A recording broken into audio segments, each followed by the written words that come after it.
L'intensité de la lutte par les coûts baisse un peu en Europe, et c'est a priori une bonne nouvelle pour tous les salariés.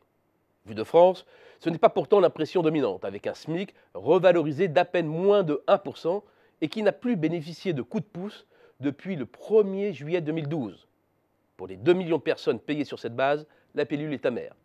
Mais ce n'est pas le cas en Allemagne, où la hausse du salaire minimum atteindra 4% cette année, et encore plus en Espagne, où elle sera de 8%.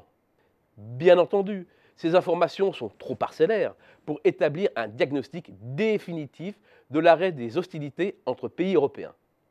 La progression des coûts unitaires de la main-d'œuvre permet, elle, d'aller plus loin dans l'analyse. Cet indicateur correspond au rapport entre le coût horaire de la main-d'œuvre et la productivité horaire du travail.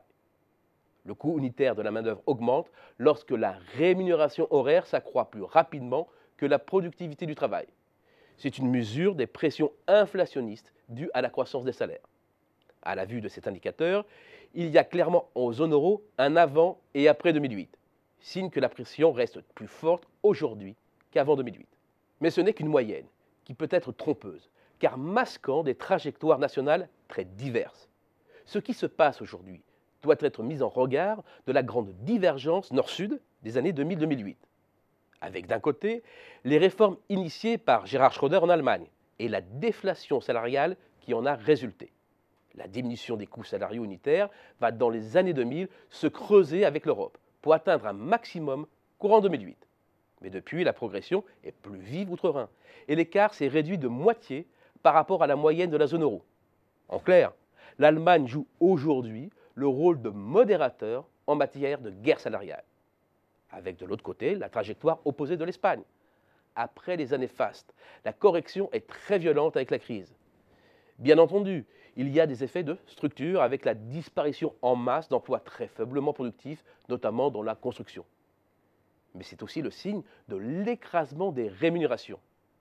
Alors certes, le salaire minimum va être fortement revalorisé, mais l'Espagne part de loin, et c'est bien elle qui, ces dernières années, a le plus alimenté la guerre par les coûts.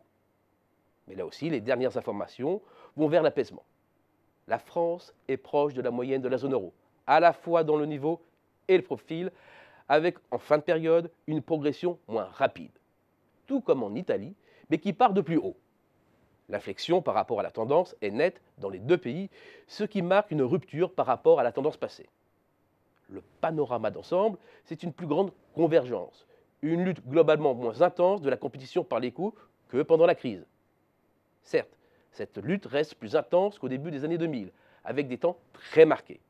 L'Allemagne déclenche les hostilités jusqu'en 2008. Avec la crise, c'est l'Espagne qui est en tête de proue dans la compétition coûts, mais l'essentiel de l'ajustement est maintenant terminé. Et c'est aujourd'hui à la France et encore plus à l'Italie de faire de la maîtrise des coûts un axe prioritaire, dans un contexte moins oppressant qu'en 2008 néanmoins.